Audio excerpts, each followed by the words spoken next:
hotel chains, in banking sector, in telecommunications, in port facilities, in Poti, for example. Our private sector own oil terminals, bulk goods terminals, etc., etc. So we are very much watchful, and we are concerned what's going on there. We are major players in other parts of the Central Asia proper. We are major investors in Kyrgyzstan. Our private sector is very thirsty to go to Afghanistan. We are the only country in our part of the world to develop a special plan of assistance to Afghanistan. We didn't wait for the Paris Donor Conference. We announced our package in September last year. Being a developing nation, we developed the initial package of $3 billion. We build a road, hospital, school. We provide grain. We provide training to their engineers. We provide training to their police. So we do practical things on the ground. We are now preparing a plan for 2009 and 11. And this is our practical contribution to the coalition efforts, because Afghanistan is crucial to the peace and stability and the growth of the region. We want to embrace Afghanistan in the region, and this is our policy. Relations with the West and America, from the very beginning, they were the source of new values to us. The dual road of liberal economic and political development,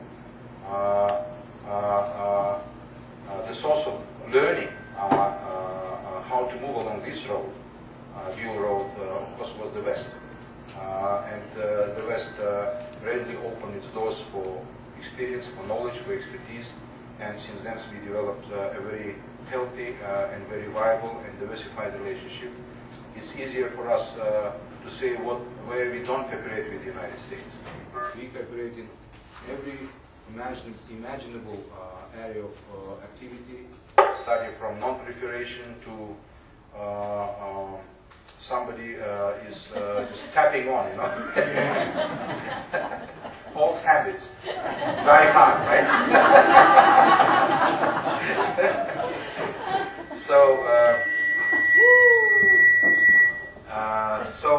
We have quite, as I said, extensive cooperation, and we continue to take the West, European Union, and America as the source of learning. And we hope for the bright future of this relationship. It's going from better to the better. As I said, now our partners in the West know better. They're not those naive guys in early 90s. They understand all the challenges, and we want to look into our future jointly. There are legitimate interests of the West in our part of the world. We recognize that completely, and we offer Kazakhstan as a platform for cooperation for everyone. This relates to our ancient nomadic culture. We are open, we were always for millennia open to four sides, to four winds of the world. We don't think and don't believe that a relation with someone should be done at the cost of relationship with someone else. We believe that one relationship should complement the relationship with another. This is our concept, this is our policy, and this is the essence of our foreign policy effort. And we have been able to develop a healthy network of our relationship with a whole range of countries. Again, crossing fingers and touching the wood, my head, I say that we don't have any major problems, with any country in the world. We are at good terms, on good terms with Israel and Arabs, equally good terms with Israel and Arabs. We are equally on good terms with Pakistan and India, with two Koreas, with anyone else. We have good relations with Iran, and we believe that Iran has a great future in our part of the world, and we hope for the lessening of the tensions between the West and Iran, and we believe that there are rooms and opportunities for that. And we humbly try to contribute to that process. Now I open the floor for questions. You have listened enough for my lies. Now the real questions.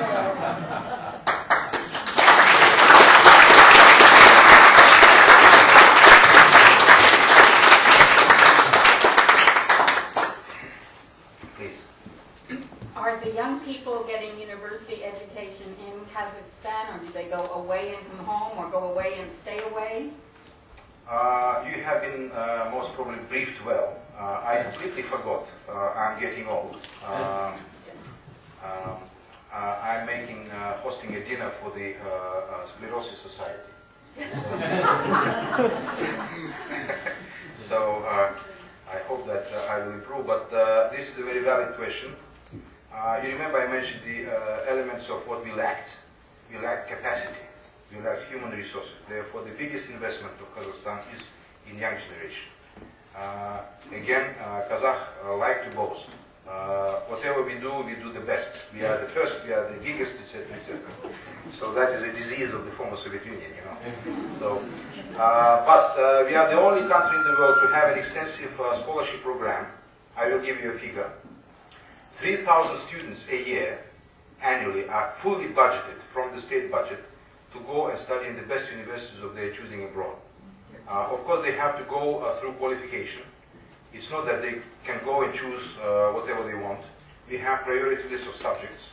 Our priority is engineering, social sciences, market-related sciences, civil society growth sciences, related sciences, biotech, value-added things. These are our priorities. And we encourage students to go and apply to those universities which cater the best knowledge in those areas.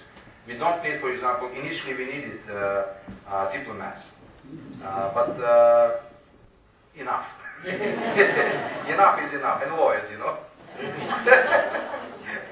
So we cater enough for our diplomats and lawyers inside Kazakhstan, but we lack knowledge in other important areas.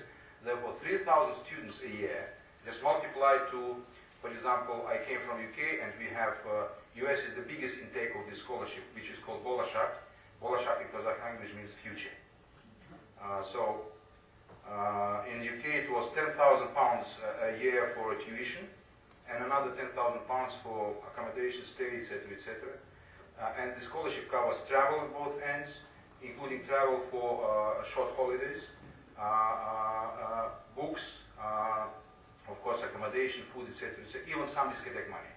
So per head you have £20,000 a year, which is $40,000 multiplied by 3,000, and you have billions. This is one single line in the budget, just specifically for this purpose. And this is one element of education.